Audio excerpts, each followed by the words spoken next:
Khawti khawatati مساء عليكم bonsoir tout le monde اهلا وسهلا مرحبا بكم j'espère que ملاح j'espère que vous allez bien زول فلاون salam alaikum. Voilà, donc je voulais terminer cette soirée du 29 juillet 2022 avec un sujet très important que nous allons aborder dans cette émission et j'aimerais lancer le débat sur un axe thématique qui concerne la liberté d'expression dans notre pays. En ce moment, la liberté d'expression en Algérie elle est en voie d'extinction, elle est en voie de disparition et elle n'a jamais connu une crise aussi dure, aussi difficile. Même durant la décennie noire, elle n'a pas connu des moments aussi dangereux pour son existence. Même durant la décennie noire, lorsque le pays était plongé dans les affres de la violence, de la guerre civile, lorsque le pays était confronté au ravage du terrorisme islamiste, la liberté d'expression en Algérie était mieux préservée et elle avait une marge de manœuvre beaucoup plus importante que ce que nous sommes en train de vivre et de subir aujourd'hui. Les deux décennies de Bouteflika, les deux décennies de Bouteflika ont été parmi les meilleures pour la liberté d'expression en Algérie. La preuve, tous les grands quotidiens et les grands dessinateurs, les caricaturistes qui avaient prospéré durant ces deux décennies sont en train de mourir sous nos yeux aujourd'hui depuis la crise politique de 2019. Alors, après la disparition du quotidien Liberté, le 14 avril 2022 et sa fermeture définitive après plus de 20 ans de rayonnement dans le paysage médiatique algérien, maghrébin, voire africain. Liberté, le quotidien Liberté était parmi les médias les plus connus, les plus réputés en Afrique, pas uniquement au Maghreb et en Algérie. Nous avons le quotidien Watan qui, de ces dernières semaines, vit des moments très difficiles et qui risque de fermer définitivement lui aussi à partir de ce vendredi 29 juillet. Les 130 salariés de Watan qui n'ont pas touché leur salaire depuis 5 mois sont en grève limitée. Depuis mars 2022, le quotidien Watan, il a du mal à paraître, il a du mal à être diffusé, il existe pratiquement que sur Internet et aujourd'hui, le Watan est menacé par une crise sans précédent. Vraiment, il risque de mourir. Le Watan, 31 ans d'existence, il est en danger. Le journal Watan, il est en danger. Donc, je ne vais pas parler d'Al Watan en tant que problème d'Al Watan, de la liberté d'Al Bon, le Watan, ils ont bloqué les comptes bancaires, les impôts leur demandent, il a fait l'objet d'un redressement fiscal, les salaires sont bloqués parce que les comptes de l'entreprise sont bloqués, le redressement fiscal, il est contesté par la direction du journal. On sait que les régimes autoritaires utilisent toujours l'arme fiscale, l'arme du redressement fiscal, l'arme des impôts pour faire taire les entreprises de médias, ça ce n'est pas nouveau. L'affaire d'Al Watan, on y reviendra plus tard, parce que les actionnaires d'Al Watan, les patrons d'Al Watan ont leur part de responsabilité. Minimum, la liberté d'expression générale, après la disparition de Liberté et la mise à mort programmée de Al Watan, parce que Al Watan ne va pas résister longtemps. Il y a à la fin de l'été, Al Watan sera obligé de fermer et ses salariés, ses journalistes ne pourront pas continuer à travailler sans salaire pendant encore 3 ou 4 mois supplémentaires. Toute cette situation a été provoquée par, en 2021, tout ce que nous sommes en train de subir est la conséquence de notre silence. Les Algériennes et les Algériens payent un lourd tribut à leur silence, de leur silence face au premier coup contre la liberté d'expression qui a été donné par la nouvelle Algérie, parce que cette nouvelle Algérie qui est née après les élections de décembre 2019, on nous a promis un pays libre, un pays de droit, un pays de justice, un pays de liberté publique et individuelle, un nouveau pays basé, débarrassé de la mafia, de l'oligarchie. Et ben cette nouvelle Algérie est pire que l'ancienne Algérie. Et d'ailleurs, le premier coup porté contre la liberté d'expression a commencé en août 2021. L'été 2021 avec la fermeture arbitraire de la chaîne de télévision Jazairiya TV. Quand Jazairiya TV a fermé et personne n'a bougé le petit toit. Personne n'est monté au créneau pour dénoncer cette fermeture. C'est à cette époque-là qu'il fallait dire stop. Parce que le plan de neutralisation de tous les médias indépendants et les médias privés qui échappent au contrôle du régime algérien et le plan de restriction de la liberté d'expression a commencé en été 2021. Il avait commencé en 2020 avec les fameuses lois qui criminalisent les fake news, qui criminalisent les rumeurs, avec les placements en détention de Khaled Drarni, de Rabah Karesh, de plusieurs journalistes, la persécution de Saïd Boudoul, etc., de Maghreb, l'affaire Maghreb et Marjan, etc. Mais en 2021, le programme, les démarches réglementaires et politiques concrètes pour mettre un terme à la liberté d'expression ont commencé avec la fermeture de la chaîne Al Jazeera. Rappelez-vous ce qui s'est passé dans la chaîne Jazeera. Le 23 août 2021, le ministère de la Communication et l'autorité de régulation de l'audiovisuel, la fameuse ARAV, déroulent une communiqué dans lequel ils annoncent la fermeture immédiate et définitive de la chaîne Al Jazeera. À l'époque, قال لك Jazeera One était coupable de non-respect des exigences de l'ordre public et comme quoi l'un des associés impliqués dans cette chaîne est impliqué à violer l'activité, à violer l'activité sur l'argument qui régit l'activité audiovisuelle. En plus qu'il y a eu des poursuites judiciaires, il y a un mandat d'arrêt, soi-disant, rendu par la justice algérienne à l'encontre des frères propriétaires et fondateurs et gérants de cette chaîne pour l'infraction à la législation et à la réglementation de change et mouvement de capitaux de et vers l'Algérie.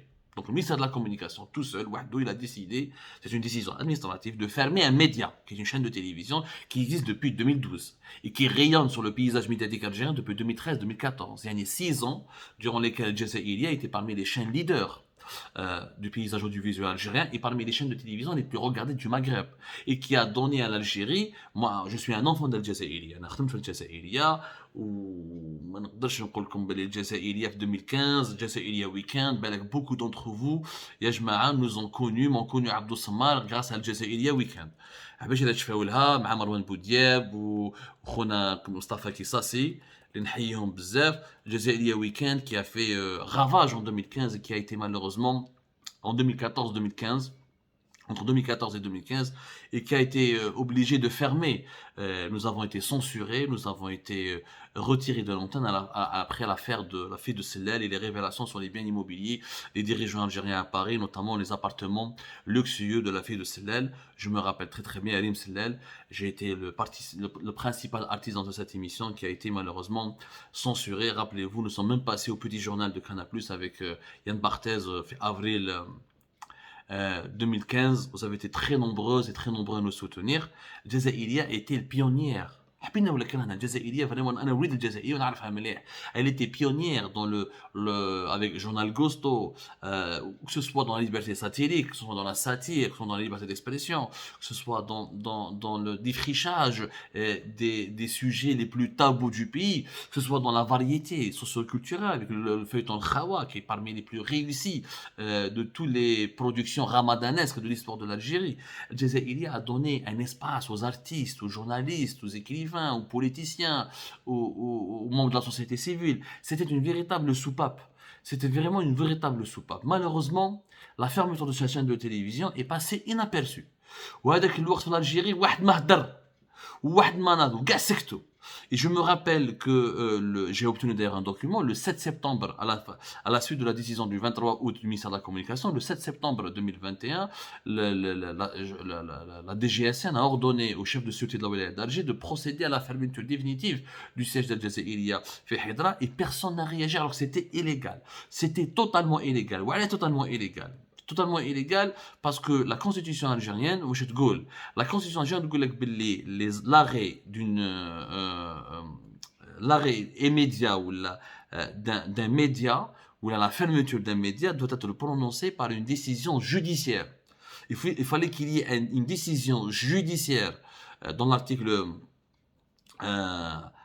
la constitution algérienne, la réglementation algérienne en tout cas, à l'époque, il était clairement dit qu'il fallait une décision judiciaire pour motiver l'arrêt d'un média ou la suspension d'un média. Sauf que pour le cas de la Jazeera TV, il n'y avait pas de décision judiciaire, il y avait une décision administrative qui émane d'un ministère de la communication et d'un organisme public, mais qui n'est pas la justice. Les autorités ne se sont pas appuyées sur une décision judiciaire. Pire au contraire, les autorités publiques se sont appuyées sur des soupçons. Il y avait une enquête judiciaire dont faisaient l'objet les propriétaires de Jazeera TV, qui sont les frères Aïssiou, qui sont connus, les frères Aïssiou, parmi les familles d'entrepreneurs les plus connues d'Algérie, et qui sont connus dans l'immobilier, dans le secteur agroalimentaire. On les soupçonnait donc de trafic ou à la réglementation de change, clairement de transfert illicite de devises, mais ils n'avaient pas été jugés encore à l'époque. Le ministère de la Communication parlait d'un mandat d'arrêt le 23 août, sauf que le mandat d'arrêt contre les frères Aïssiou kharj bien plus tard.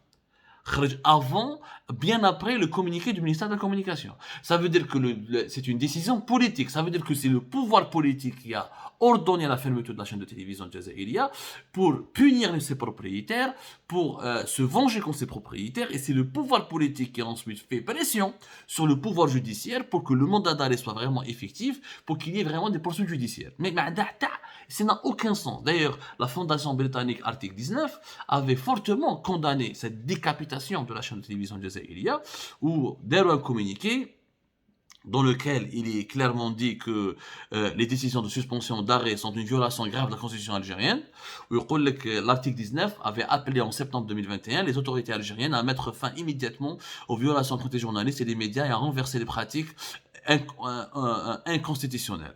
Donc c'est une ONG internationale britannique qui est très connue, qui travaille pour la promotion de la liberté d'expression dans le monde.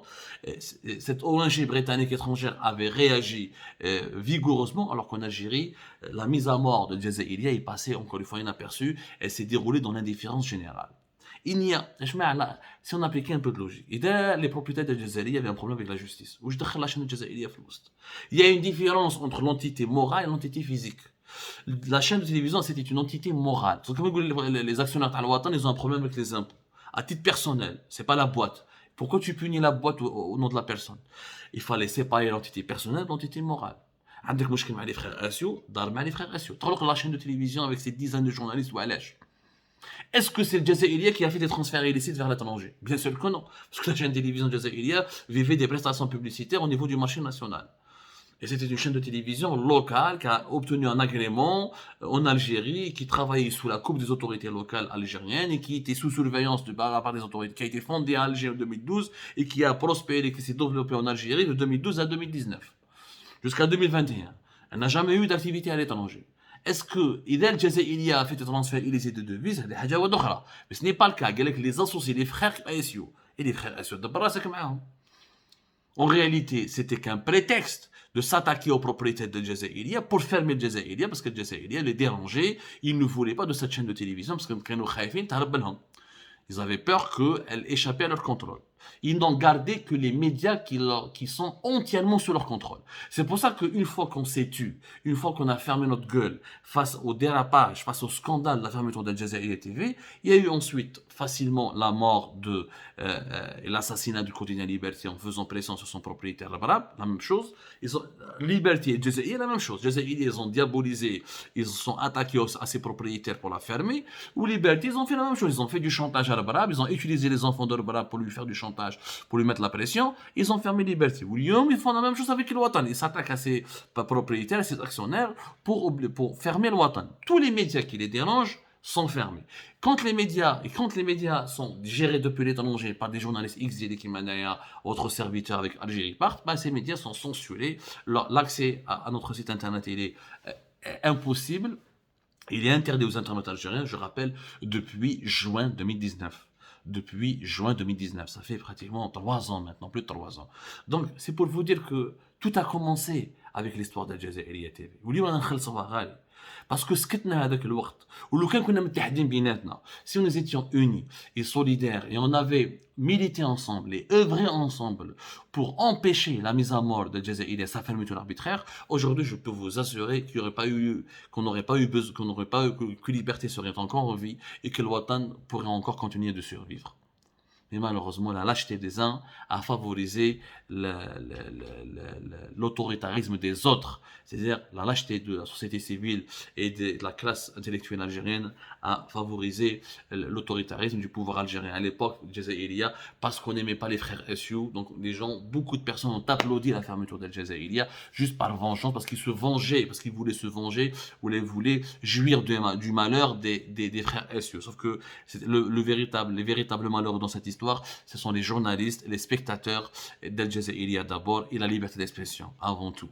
Donc voilà, nous payons un tribut très lourd, nous payons lourdement les conséquences de notre silence, de notre indifférence, de notre impuissance face à l'affaire Al Jazaïria en 2021.